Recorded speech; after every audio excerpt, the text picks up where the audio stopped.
आकाशवाणी से प्रस्तुत है समाचार प्रभात।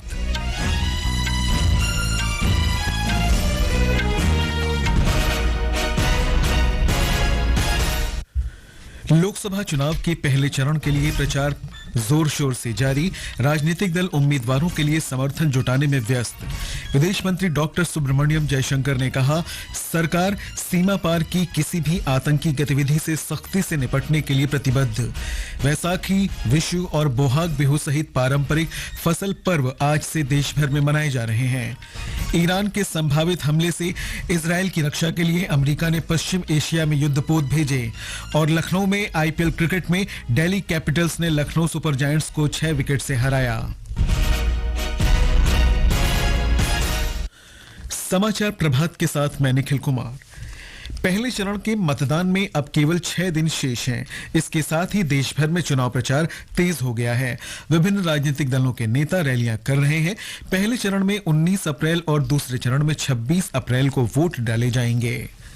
प्रधानमंत्री और भाजपा के वरिष्ठ नेता नरेंद्र मोदी ने कहा है कि विपक्षी दल संविधान के नाम पर झूठ का सहारा ले रहे हैं। उन्होंने कहा कि संविधान को किसी भी हालत में समाप्त नहीं किया जा सकता।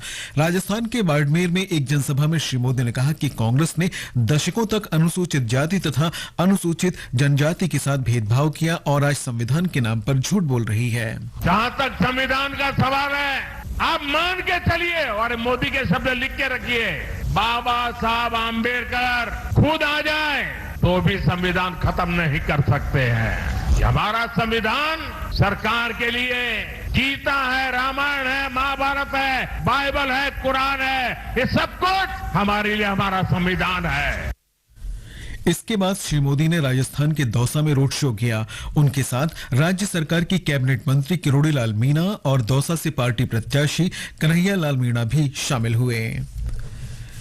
रक्षा मंत्री और भाजपा के वरिष्ठ नेता राजनाथ सिंह ने उत्तराखंड में 3 स्थानों पर चुनावी रैलियों को संबोधित किया। चमोली के गौचर में देश की सुरक्षा पर श्री सिंह ने कहा कि भारत पड़ोसी देशों के साथ अच्छे संबंध रखना चाहता है, लेकिन यदि भारत के मामलों में कोई भी दखल देता है तो उसे जवाब दिया जाएगा। कांग्रेस नेता राहुल गांधी ने कहा है कि एनडीए सरकार केवल कुछ अमीर उद्योगपतियों को फायदा पहुंचाने में लगी हुई है। तमिलनाडु के तिरुनेलवेली में एक जनसभा में उन्होंने कहा कि भाजपा प्रवर्तन निदेशालय, सीबीआई और आयकर विभाग के जरिए विपक्षी दलों को धमकाने का काम कर रही है। उन्होंने कहा कि कांग्रेस के बैंक खाते फ्रीज कर दिए गए हैं। श्री राहुल गांधी ने कहा कि ये चुनाव 2 विचारधाराओं के बीच है।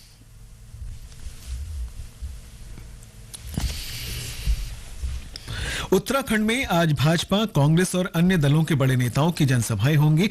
उत्तर प्रदेश के मुख्यमंत्री योगी आदित्यनाथ आज हल्द्वानी में जनसभा को संबोधित करेंगे। कांग्रेस महासचिव प्रियंका गांधी रामनगर और रुड़की से चुनावी सभाएं संबोधित करेंगी। वहीं बहुजन समाज पार्टी प्रमुख मायावती हरिद्वार में प्रचार करेंगी।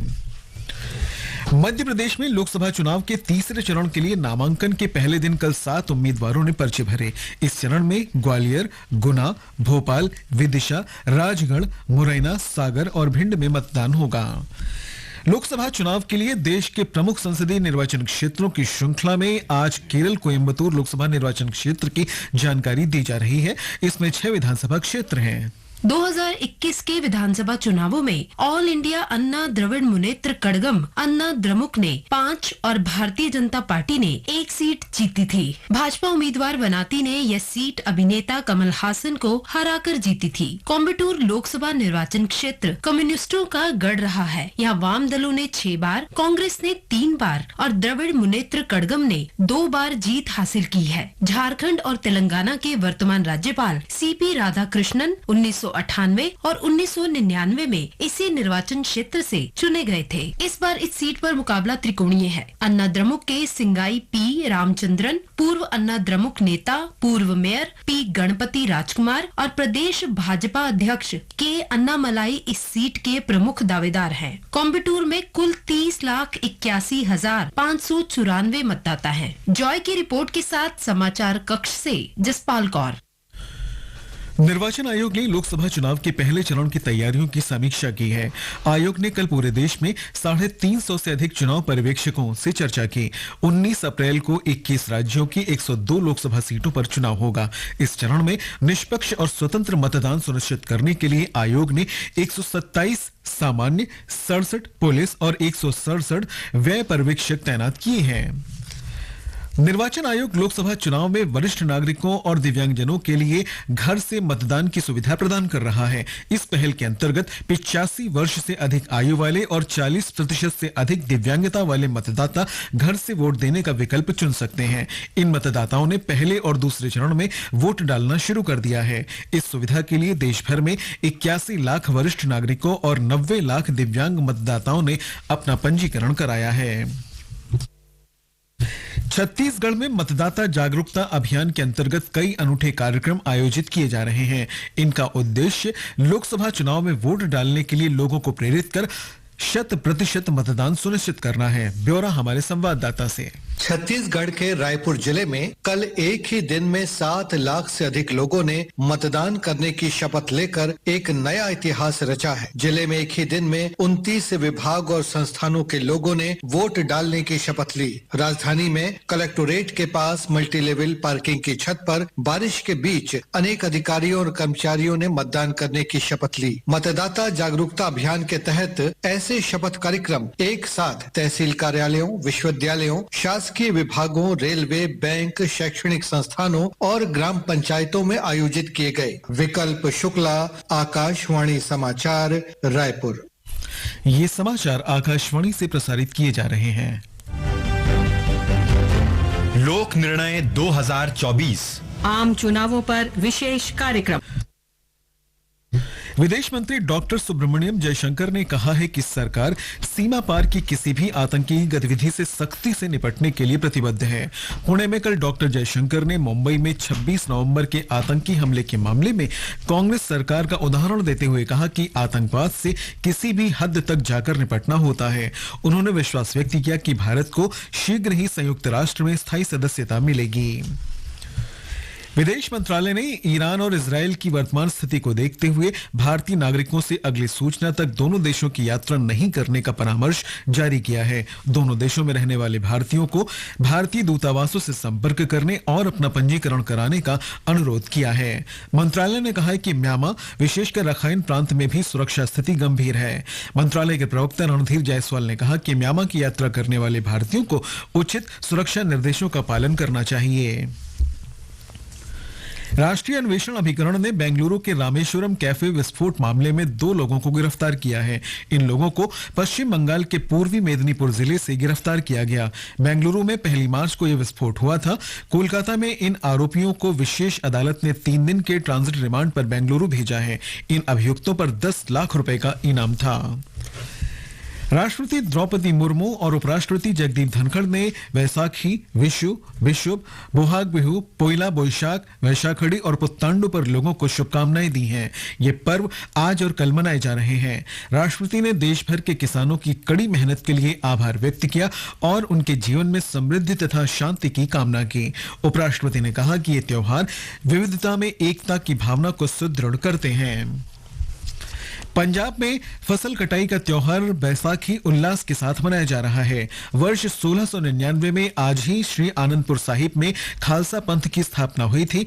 इसलिए श्री आनंदपुर साहिब स्थित ऐतिहासिक गुरुद्वारा तख्त श्री केसगढ़ साहिब में संगतों का सुबह से ही तांता लगा हुआ है। एक रिपोर्ट। 1699 में आज ही के दिन सिखों के 10वें व अंतिम गुरु श्री गुरु गोविंद सिंह जी ने आनंदपुर साहिब स्थित ऐतिहासिक गुरुद्वारा तख्त श्री केसगढ़ साहिब में 5 लोगों को अमृत ग्रहण करवाकर खालसा पंथ की स्थापना की और उन्हें नाम दिया पंज प्यारे। इस अवसर पर गुरुद्वारा तख्त श्री केसगढ़ साहिब में देश विदेश से संगतों का तांता लगा हुआ है। आज ही के दिन सन 1919 में अमृतसर के जलियांवाला बाग में अंग्रेज जनरल डायर ने 79 लोगों पर अंधाधुंध गोलियां बरसाकर असंख्य देशभक्तों को शहीद कर दिया था। किसानों के लिए भी ये दिन बेहद खुशियां लाता है, क्योंकि वे इसी दिन से अपनी गेहूं की फसल की कटाई की औपचारिक शुरुआत करते हैं।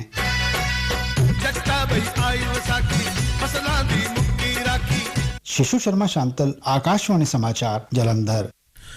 मेघालय में 2 दिन का स्ट्रॉबेरी महोत्सव कल से शुरू हो गया है। हमारे संवाददाता ने बताया है कि इस कार्यक्रम का उद्देश्य किसानों को स्ट्रॉबेरी की खेती के लिए प्रोत्साहित करना और राज्य में कृषि पर्यटन को बढ़ावा देना है।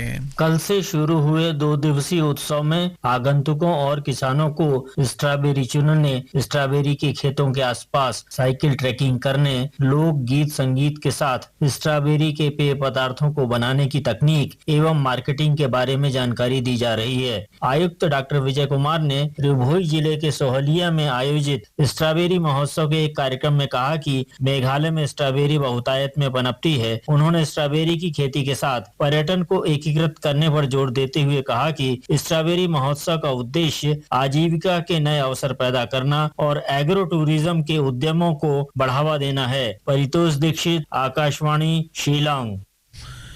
अमेरिका ने कहा है कि वो इजरायल पर ईरान के हमले की आशंका को देखते हुए पश्चिमी एशिया में युद्धपोत भेज रहा है। अमेरिकी बलों की सुरक्षा बढ़ाने और क्षेत्र में शक्ति संतुलन कायम करने के लिए अतिरिक्त सहायता उपलब्ध कराई जा रही है। अमेरिका ने विमान वाहन आइजनहावर को भेजा है। इस विमान वाहन में मिसाइलें और ड्रोन की सुविधा भी है। सीरिया की राजधानी दमिश्क में ईरान के दूतावास में एक वरिष्ठ अधिकारी की हत्या के बाद ईरान की ओर से बदले की कार्रवाई की आशंका है। मौसम विभाग ने पश्चिमोत्तर और मध्य भारत के कुछ हिस्सों में ऑरेंज अलर्ट जारी किया है। मध्य प्रदेश, छत्तीसगढ़, विदर्भ, मराठवाड़ा और महाराष्ट्र में गरज के साथ बारिश का अनुमान व्यक्त किया गया है। मौसम की ये स्थिति दक्षिण भारत के आंध्र प्रदेश और तमिलनाडु में अगले 3 दिन और तेलंगाना, केरल, कर्नाटक तथा पुदुचेरी में 6 से 7 दिन तक जारी रहेगी। आईपीएल क्रिकेट में कल लखनऊ में दिल्ली कैपिटल्स ने लखनऊ सुपर जायंट्स को 6 विकेट से हरा दिया। 168 रन के लक्ष्य को दिल्ली कैपिटल्स ने 11 गेंद शेष रहते हासिल कर लिया। 3 विकेट लेने वाले Kuldeep Yadav player of the match रहे। प्रतियोगिता में आज शाम 7:30 बजे चंडीगढ़ में पंजाब किंग्स और राजस्थान रॉयल्स आमने सामने होंगे। और अब आज के समाचार पत्रों की सुर्खियों के साथ है फरहत नाज। धन्यवाद निखिल। देश में चुनावी सरगर्मियों से जुड़े समाचार अखबारों में प्रमुखता से छाए हुए हैं। अमर उजाला और पंजाब केसरी ने प्रधानमंत्री नरेंद्र मोदी के इस बयान को पहली खबर बनाया है, जम्मू कश्मीर में विधानसभा चुनाव जल्द, राज्य का दर्जा मिलेगा। वहीं हिंदुस्तान ने लिखा है, मोदी बोले राज्य में पहली बार आतंकवाद और अलगाववाद चुनावी मुद्दे नहीं। हरिभूमि ने प्रधानमंत्री के इन शब्दों को दिया है, भ्रष्टाचार के खिलाफ जंग नहीं रुकेगी। ईडी के सिर्फ 3% मामले ही राजनेताओं के खिलाफ। देशबंधु ने कांग्रेस नेता राहुल गांधी का बयान सचित्र प्रकाशित किया है। लोकसभा चुनाव लोकतंत्र को बचाने और संविधान की रक्षा के लिए लड़ा जा रहा है। पत्र ने बॉक्स में ये भी लिखा है, बसपा ने 9 उम्मीदवारों की नई सूची जारी की। दैनिक ट्रिब्यून ने विदेश मंत्रालय के इस परामर्श को प्रमुखता दी है, अगली सूचना तक ईरान और इजराइल की यात्रा न करें। इसी खबर पर राष्ट्रीय सहारा लिखता है, युद्ध का खतरा देख भारत ने अपनों को किया अलर्ट। दैनिक जागरण के अनुसार म्यांमार में बिगड़ते जा रहे हालात, विद्रोहियों ने सीमावर्ती शहर पर किया कब्जा। जनसत्ता के पहले पन्ने की खबर है, खुदरा महंगाई दर 5 महीनों के निचले स्तर पर, दाम घटने से मामूली राहत। वहीं दैनिक भास्कर की सुर्खी है, भारत का औद्योगिक उत्पादन 5.7% बढ़ा, खनन क्षेत्र का शानदार प्रदर्शन। वीर अर्जुन के वाणिज्य पन्ने की खबर है, भारतीय रियल एस्टेट का आकार पिछले 9 साल में 73% बढ़कर $482 अरब पहुंचा। वहीं हरिभूमि के अनुसार वायुसेना को मिलेंगे 97 LCA मार्क 1A लड़ाकू विमान। रक्षा मंत्रालय ने हिंदुस्तान एरोनॉटिक्स लिमिटेड को दिया 65,000 करोड़ रुपए से अधिक का टेंडर।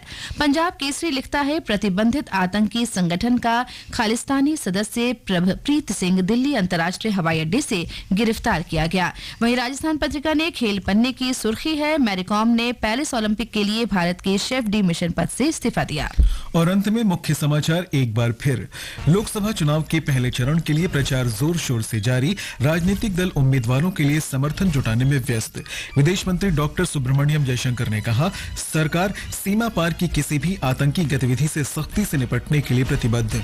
वैसाखी, विशु और बोहाग बिहू सहित पारंपरिक फसल पर्व आज से देश भर में मनाए जा रहे हैं। ईरान के संभावित हमले से इजरायल की रक्षा के लिए अमेरिका ने पश्चिम एशिया में युद्धपोत भेजे और लखनऊ में आईपीएल क्रिकेट में दिल्ली कैपिटल्स ने लखनऊ सुपर जायंट्स को 6 विकेट से हराया। इसके साथ ही समाचार प्रभात का ये अंक समाप्त।